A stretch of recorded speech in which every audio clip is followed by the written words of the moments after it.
সকাল সকাল হঠাৎ হাউমাউ করে কান্না, কি হলো এলাকার কেউ বুঝতে পারছে না।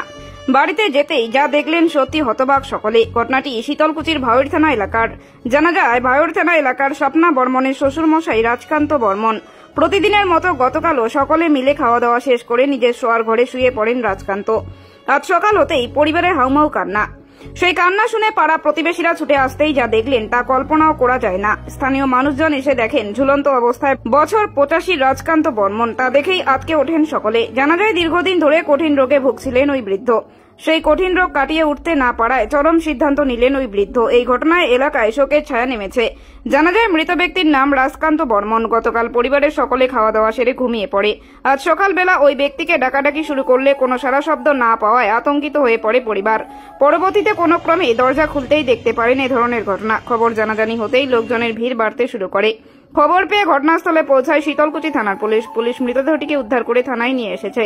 গোটা ঘটনার তদন্ত শুরু করেছে শীতলকুচি থানার পুলিশ। এই বিষয়ে শীতলকুচি থানার ওসি অ্যান্থনি হোড়ো জানান, একটি মৃতদেহ উদ্ধার হয়েছে। ময়না তদন্তের জন্য মাথাভাঙ্গা মর্গে পাঠানো হবে। ময়না তদন্তের পর মৃতদেহটিকে পরিবারের হাতে তুলে দেওয়া হবে।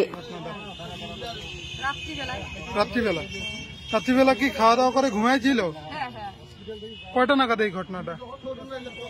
আমি তো মনে করো আসলাম 12টা অবধি। আচ্ছা, মনে 1 বছর থেকে পা ভাঙা। আচ্ছা, ওই মনে করো হাঁটতে পারে না, চলতে পারে না, এই তার জন্য আর কি এইরকম। মানে ঘরে পড়ে থাকতো? হ্যাঁ, ঘরে পড়িতে। আচ্ছা, ওনার বয়স কত? 80। কখন দেখলেন এই ঘটনাটা? সকালবেলায় দেখলাম। মানে উনি কি একাই একটা ঘরে থাকতো? হ্যাঁ। আচ্ছা, আপনার শাশুড়ি নেই? না, শাশুড়ি নেই। ওনার নাম যে মারা গেছে রাজকান্ত বর্মন। কি মারা গেল? পা ভাঙা না, মনে করো চলতে পারে না। আর মনে করো 1 বছর থেকে 2 মাস থেকে হাতের টাকাটা পায় না। বুড়ো মানুষ তো জানে, ওই রাগে। মানে গলায় ফাঁসি দিয়েছে? হ্যাঁ। আচ্ছা, কি হয় আপনার? শ্বশুর বাবা। ওনার কয় ছেলে মেয়ে? 2 ছেলে, 1 মেয়ে। এক ছেলে মারা গেছে। বাড়িটা কোথায় আপনার? আমার বাড়ি গাংধারে।